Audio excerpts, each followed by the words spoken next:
talking about greatness, Lionel Messi, his World Cup numbers, devoid of the matches played, look okay. I think he's gone past Batistuta, I believe, by a goal. Yes.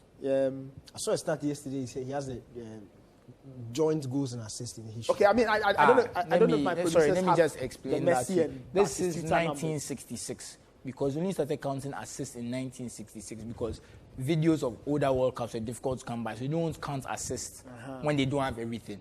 But per recorded stats, that's still Pele with 12 goals and 10 assists. But because Pele scored the bulk of his goals in 1958, his goals and assists since 1966 will not pass Messi. But he still has the most assists in World Cup history with 10. And he has 12 goals to match. I think Messi has, 8 assists? Yeah. 8. Because that makes it 20. Yeah, 12 goals. No, 11 goals. 11 goals. Then it's 9 assists. Yes. So Pele has more goals and more assists. Did they count the Alvarez one, the first one? I don't think so. That's one assist, right? That cannot be. No, because it's because they cleared it. they So cleared it's it cannot be. but I think even if he has 8 assists, Maradona also has 8.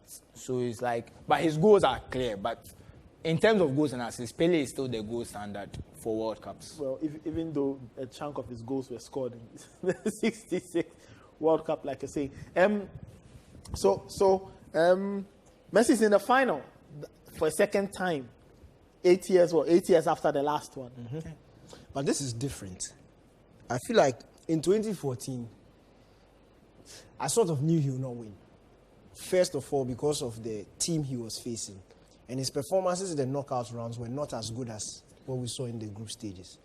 But with this competition, it looks like he's embraced the responsibility. And it's like he understands that this is his last. So it's like, let me give it everything that I can possibly give it. And then leave it out there. Okay. So I think that the fire in his eyes is he's a different animal this time around. Yes, he was much more athletic, much fitter then, but I think he wants it a bit more this time around. That's why I feel like no matter the opposition, now I'm looking at France or Morocco, I just feel like Argentina have the edge. You know what I find interesting about this? What's that? Aside the penalties, how small the red dots are. Where the goals have come from. It shows that he's not, and there's very few big dots aside that one in the 6-yard. The furthest two, one was against Enyema, one was against, I think, Iran.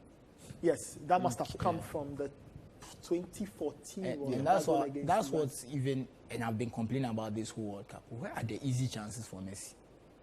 Aside the penalties, like where are the easy chances? And I feel like that might be the one thing that, if they get to a final, it might hit them. I think he got an easy chance per his standards. Yeah. The one he hit into the ground and Livakovic saved at the near post. Because I thought that was a goal. He should have scored that. The first half.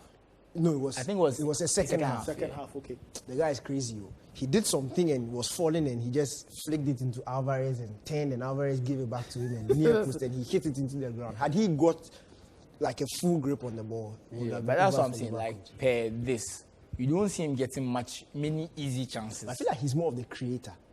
Yeah, for Argentina. I think if you compare it to Alvarez or Lautaro, I think we'll see much bigger balls. But this is all his World Cup goals, like from 2006. And that's my point, that even since then, the easy chances have not been many. And remember, only 5 of those goals in the penalty area. Remember Ronaldo's shot map? Yeah. It's pretty similar, actually. He's taking a lot of... Yeah. No, but his is...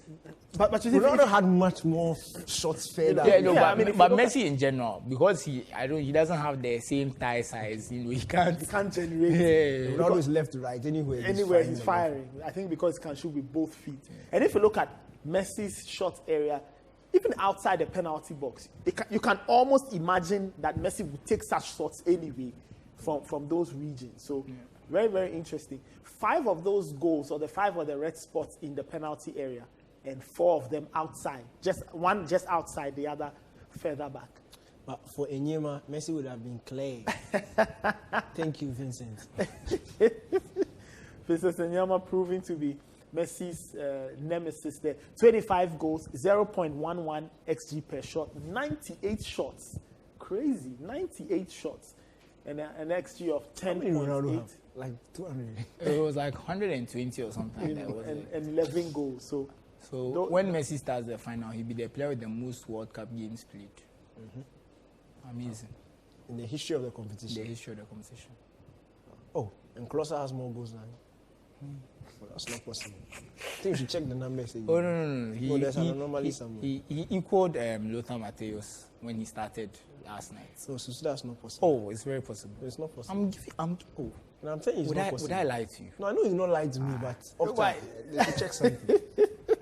He has the most appearances. He doesn't have the most goals. Yeah, but think about it. When did Messi even start scoring in the World Cup? It's not He scoring. scored in his first World Cup. Playing. But how many? It was the 2010 World Cup where he blanked. 2010 he worrying him. blanked out completely. Oh, he didn't score a single goal. No, not even. Not at all. He didn't. All those who scored So by who is Tevez, the only person who has scored in 5 World Cups? Cristiano Ronaldo. Wow. That's a record we'll take to the grave.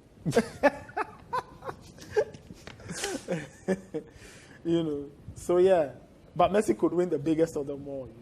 It doesn't matter. He could win the World Cup itself. Oh, several players have won the World Cup. Nobody has scored in 5. Okay, all right. Let's have a What look we at. do, no man can do. Let's look at Gabriel Batistuta. So these are He scored 4 penalties as well. So these are Gabriel Batistuta's. That's his shot map, or everything he's done in the World Cup. From 58 shots. He had From 58 shots, Oh, much more efficient. 12 games, 10 goals. One of Look those at goals, his XG, 6.5, 10 Yeah. goals. Messi's Wow. XG is 10.8. then he scored 11. Yeah. So he's performing his XG. Batty goal one. I wonder which goal that is. One outside the area. I'm curious. I need to find that goal. I'm sure that he played the ball straight at the keeper, and the keeper was just doing this. And then, You have a good number of them in the penalty area because that's where Batty goal did his damage in the penalty what I area. find interesting is how small the circles are. That's what's interesting for me. It looks like there wasn't maybe because teams defended deeper back then, a lot less space to kind of get things done. Maybe there were defenders in front of him or something because the circles are small. Yeah. Really small. What's he doing shooting from that far? Yeah, I'm just wondering You've what seen the goals the guy has scored. So if you go through Basigo's catalogue, every now and again he's firing an absolute hammer from range. The So penalties that killed me. It's called catch and see. I was watching this Champions League compilation of goals. I think it was a BT Sport Top 50, whatever. And there's one against Arsenal. Arsenal were playing at Wembley at the time. This was the Champions League. I think it was the late 90s or whatever. Batistuta just rifles. It was an absolute thunderbolt.